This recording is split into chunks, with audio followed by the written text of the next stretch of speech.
One of the most influential leaders that I've had the privilege of knowing is a First Nation chief by the name of Chief Dave Ballou. I said to him one day, Dave, how did you become chief of your people? How does that happen?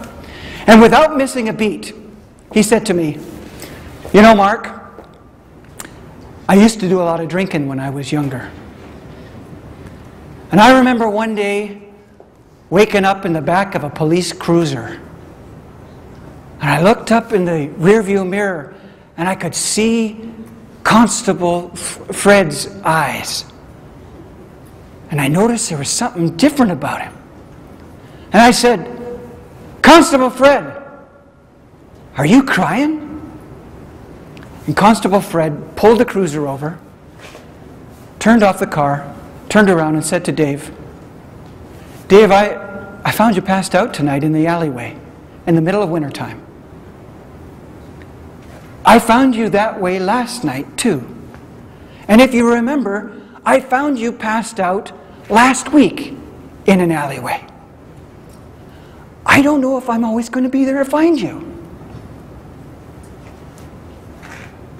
And Dave said, what do you care about me for?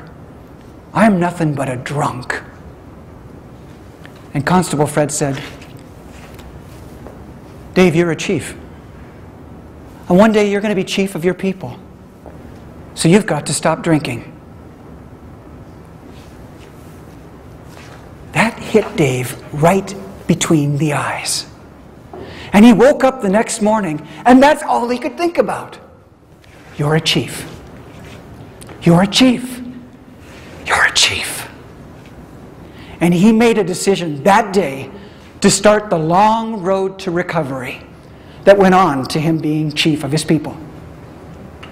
And I said to him, Dave, what did that do for you? He said, well, look at me. Somebody believed in me when I didn't believe in myself. And I say to you this morning, that's what leaders do. They believe in their people.